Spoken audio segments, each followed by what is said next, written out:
Our meditative prayer, Each Breath, is by Reverend Leif Seligman. Loving God, we pause in the stillness to rest for a moment, to quiet ourselves so that we can feel what stirs within us.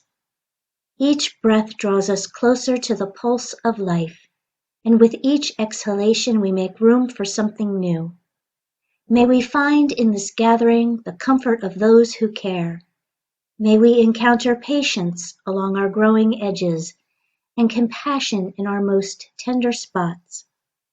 Here may we find the inspiration and encouragement we need to face our challenges and nurture ourselves.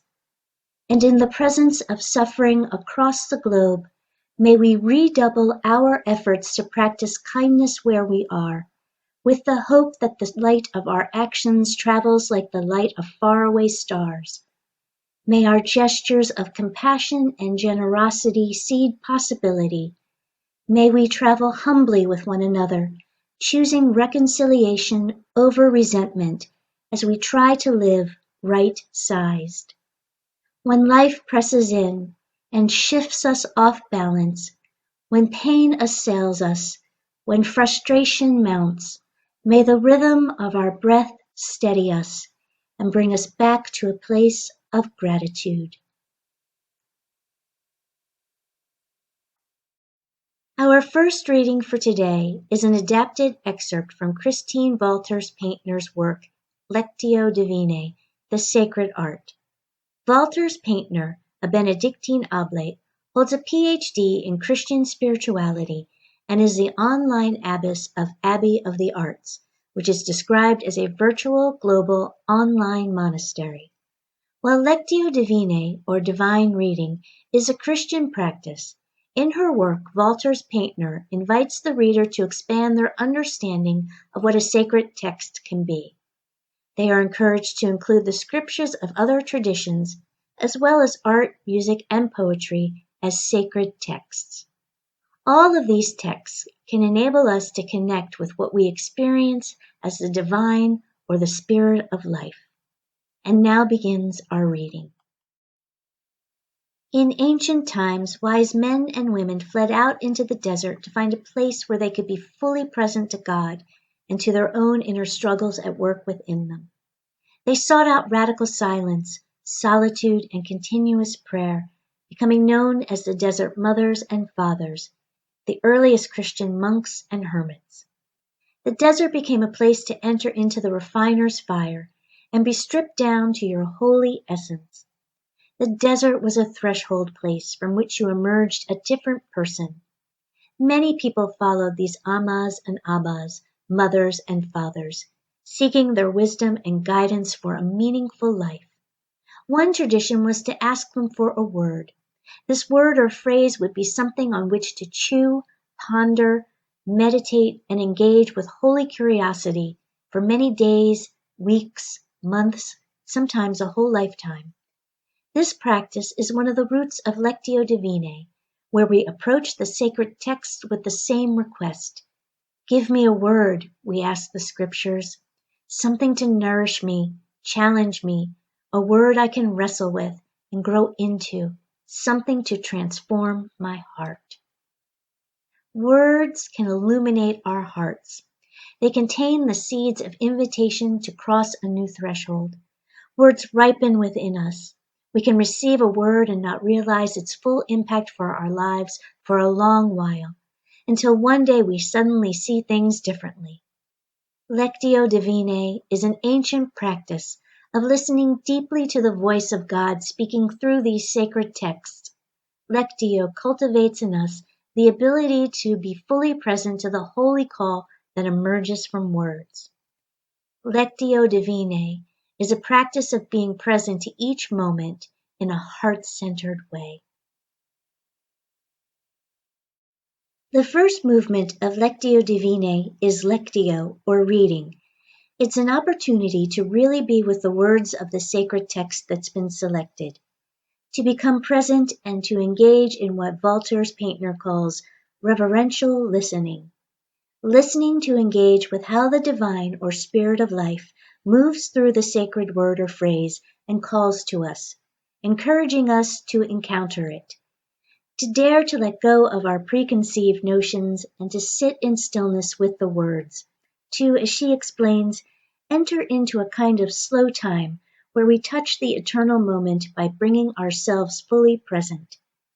Today we'll take the time to let the words sink into our bodies, minds, and hearts, and to take notice of the word or words that call to us and create a stirring within us, whether the word resonates with us or challenges us. Our spiritual lives will always contain both of these experiences, and Lectio invites us to take the time to experience the feelings of peace and of healing. As you read the selected text aloud, at least twice, we invite you to take your time so that you may experience the words and how they respond to your own deepest longings, either known or emerging. Listen reverentially for the word or phrase that calls to you. As the word or phrase becomes clearer, gently repeat it to yourself.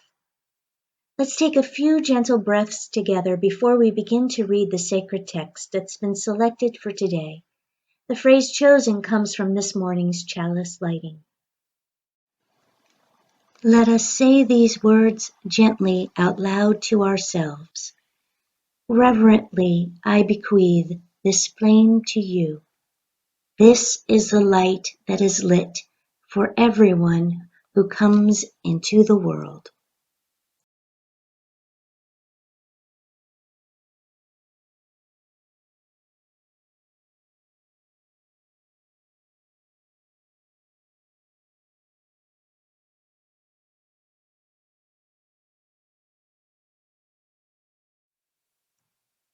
As we enter into the second movement of Lectio Divina, Meditatio, or meditation, we'll continue to repeat the word or phrase that has called to us and let it unfold and expand within our hearts. Valters Paintner reminds us that this is the time to savor the word or phrase. She writes, "When we enter into the wide open space of our hearts and imaginations, we give room for connections to emerge, to notice the resonances this word or phrase has with our own experiences. Encourage yourself to ruminate and to make space for the senses, feelings, images, and memories that may arise. With each breath that you take, let yourself receive the experience that's unfolding. If judgments or ideas about how the movement should be unfolding arise, let them be and gently float by. If you begin to feel uncomfortable, we invite you to breathe deeply and to call upon your inner witness, which Valters Paintner describes as that part of ourselves that lets us experience what saddens, angers, or challenges us without getting carried away by emotions. With compassion, it enables us to experience the emotion as part of our experience and not the entirety of who we are. We acknowledge that many of us within this community are holding more sadness and uncertainty within their hearts this year. And so we honor that there may be those among us who need to travel gently within this section of Lectio Divina. We bear witness to where you are today and honor the self-care that you may need to extend to yourself. We encourage you to be where you are today and to honor the fullness that holds. We also acknowledge that for some folks, it's easier to meditate while listening to music or focusing on images, and so we'll practice this movement while watching and listening to our first piece of special music. We invite you to savor the word or phrase that is called to you.